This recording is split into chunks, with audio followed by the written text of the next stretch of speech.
The video assistant referee got its first test of competitive English football on Monday night, during Brighton's 2-1 win over Crystal Palace. But it has left some players still unconvinced. Referee Andre Mariner didn't need to call on the VAR until the final minutes when former Eagles striker Glenn Murray stole in at the far post to bundle over the winner, and his first goal against his former club since leaving 2.5 years ago. Some Palace players protested to the match official, but after a short wait and a message in his ear from the man with the cameras at the side of the pitch, he confirmed the goal. After the game, James MacArthur admitted the experience had left more questions than answers. "It was probably 15 seconds we were waiting," he said, "but they might have got it right. They take a bit of time to review it. When it is so close like that, you need to take your time to review it rather than jump to a conclusion." Even then, though, some of MacArthur's teammates still aren't convinced Murray didn't use his arm to prod it home, even after seeing multiple replays. "It is one of those on the pitch you think it is a definite handball, but when you look at it, is it not as clear-cut as that? It hit Glenn's knee and then we do not know if there is contact after that. It is hard for them, the officials," he added. "We got half the changing room saying it is a goal and half the changing room saying it is not. Even that is not clear-cut. It is one of those that will probably not happen like that again. But on the first night it is so hard to call. But it is done now. The referee does not think it touches Murray's hand in his. You look at it closely, which they have got so many cameras watching it. They can see it a lot more than you can."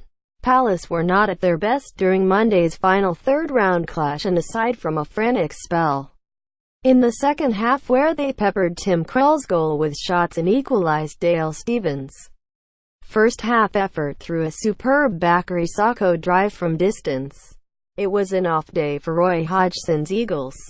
Murray scored the winner at the Amex.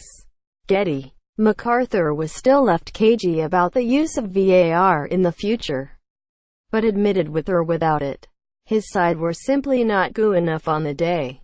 He added, "It is a hard one, to be honest.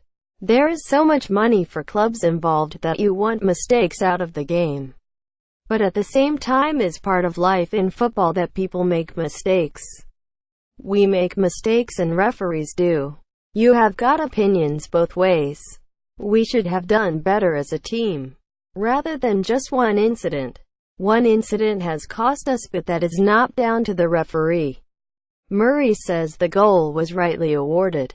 Getty. Goalscorer Murray, meanwhile, was convinced it didn't hit his arm. "I knew it didn't touch my arm," he said. "I didn't know what it touched, but it didn't touch my arm, so I knew there was no question on that." But obviously the assistant VAR was in the referee's ear telling him that it was all legit. "I just needed to get something on it as I felt it was going to just sneak wide, and luckily I did." Officials at the Premier League will be pleased that the first official outing of VAR passed off without controversy, and even with the system proving its effect. But for Murray, it still needs to be drip-fed into games and reviewed. He added, "I think there's pros and cons, especially with the brand of the Premier League, with its physicality and speed. That's what the world likes to see. If the VAR is going to slow it down, then it's not a good thing, but if it can be introduced gradually, smoothly and fluidly, then it is. We've had goal line technology that kicked off with no problem, so hopefully the VAR will be like that." Crystal Palace's players weren't happy with Mariner's decision. AFP. Murray's celebration against his former club, who he left Brighton to join on a free in 2011, was a muted one, as he promised. Exactly the same as when he scored for Palace at the same venue shortly after joining them. "For me, it was just a goal against a team," he said. "I don't take any enjoyment scoring against my ex-employers as I didn't when I scored against Brighton for Palace, and it's just to be in the next round of the Cup." I've got no reason to rub salt into the wounds.